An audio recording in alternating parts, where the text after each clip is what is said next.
So tonight we're going to rip open the mythic veil of the badassest Christmas action movie since Die Hard. Full spoilers ahead, Muy Macho family. So if you haven't seen Fatman yet, this is your warning label stamped in bold red ink. Fatman is not a gentle remix of a holiday legend. It's a full contact reimagining that body checks tradition right through a brick wall. The movie opens grounding Santa Claus as a real, aging, and bone tired man running out of both magic and money, played with heavy gravity by Mel Gibson. This isn't a mall Santa, it's a tactical Santa. He flies the sleigh, sure, but he also balances budgets, negotiates military contracts, and silently carries the weight of a shrinking belief system like an old prize fighter still answering the bell. Please subscribe if you're new here and comment to let me know whether you agree or disagree with my opinions. The story detonates with a brutal contract. A wealthy, viciously spoiled kid gets a lump of coal and decides to respond with full villain energy by hiring a professional assassin to kill Santa Claus. That assassin is Skinny Man, played by Walton Goggins, and from the moment he shows up, the movie hits the accelerator. Skinny Man is sadistic and he's driven by a childhood trauma connected directly to Santa. This turns the movie into a Predator versus Myth chase film. Skinny Man plans, he stalks, executes, and he does it with a twisted sense of purpose that makes him more than just a hired gun.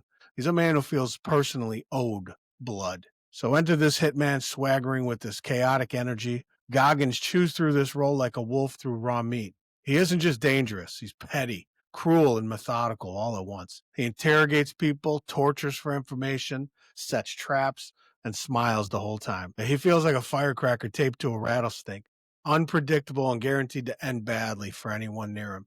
This slow march toward the North Pole drives the middle of the film with escalating tension as the body count, dread, and momentum all rise simultaneously. Then the Santa reveal hits like perfectly like thunder. We discover Santa isn't protected by magic bubbles or storybook logic. He bleeds, he reloads, and then he fights back. He's backed by a group of hardened elves who operate like a paramilitary unit rather than toy makers. And yes, the U.S. military is involved because the government subsidizes Santa to keep morale and belief alive. Mrs. Claus, played very sweetly by Marianne Jean-Baptiste, becomes the emotional shield and a moral anchor for the entire operation. She's warmth and steel all at the same time, standing between this fading legend of a husband and a violent modern world that seems to be closing in on him. The North Pole just erupts into tactical warfare when Skinny Man breaches the perimeter and suddenly Christmas becomes a full-blown war zone. Elves under heavy gunfire, automatic weapons lighten up snowdrifts. Explosions are kicking white powder into the air like battlefield smoke. Santa's grabbing rifles, he's charging through corridors, and unleashes this suppressed rage that's been building for centuries. The action's loud, physical, and relentless. Holiday cheers replaced by muzzle flashes and control room alarms. This film moves like a siege movie at this point. You know, it's like a Home Alone if Kevin grew up all angry, but this time he brought automatic weapons with him, and it all absolutely works. So let's talk about brass tacks on performances now. Mel Gibson plays Santa as a man suffocating under disappointment, doubt, and this low erosion of belief in the world. So, but the fire never really goes out. When Santa's fighting, it's not all flashy. He's tired, desperate, and he's also ferocious. So Mrs. Claus, she delivers this emotional stability and quiet courage. But Goggins delivers this absolute chaos of purpose. Every performance is tuned to the same strange frequency.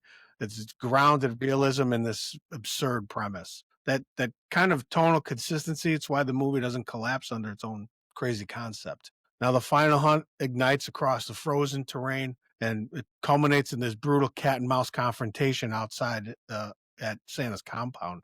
Santa is hunting Skinny Man through these snow-covered wood piles. Both men are wounded, fueled by rage, pride, and this unresolved history. Traps are snapped and bullets fly. Bodies have been collapsing this whole time.